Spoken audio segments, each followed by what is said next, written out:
I'm going to sit down for this one because this might take a while.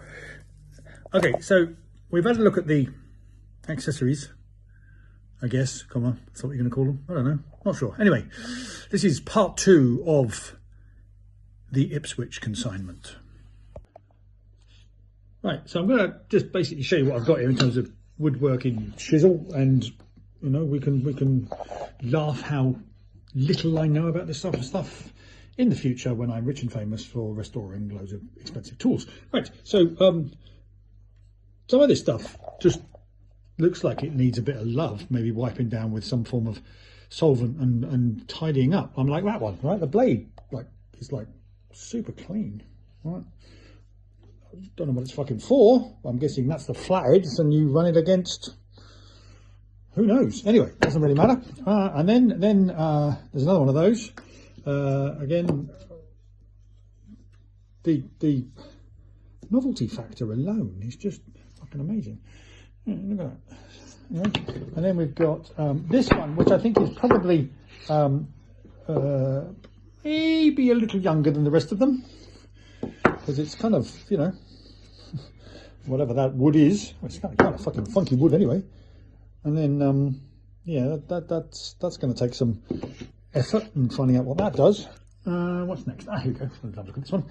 This one's kind of cool. Again, I'm gonna have some of these apart, but you know, little sexy number there. And then there's a pretty similar one. It's like slightly bigger. You can see it's slightly bigger. Maybe it's his bigger brother. I don't know. Maybe it came out of the same womb. Who the hell knows?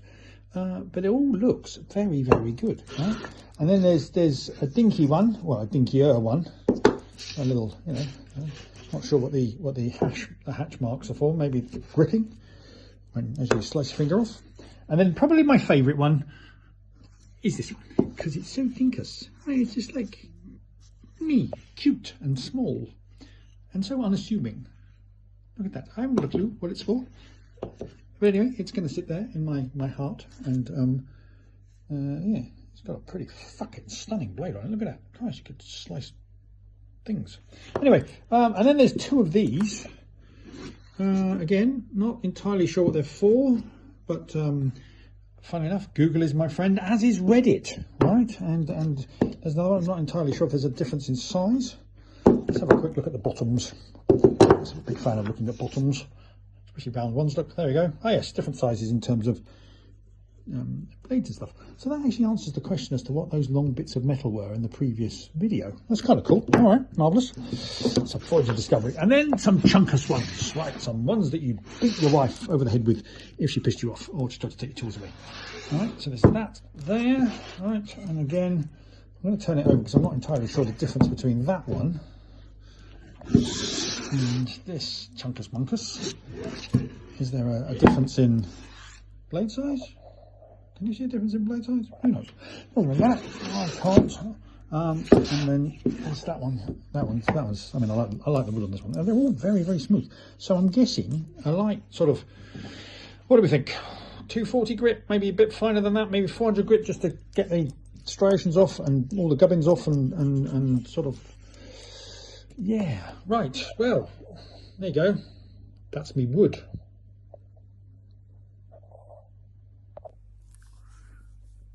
As is my wont, and to stretch the little grey cell, the one that isn't currently being supported ably by some fabulous Hawaiian coffee, I'm disappearing down another rabbit hole. This is a surprise, I know. It's not. It's a very unlike me, very. But look at this. Is that name the name of the owner or the name of the manufacturer? No answers needed. One will be forthcoming soon.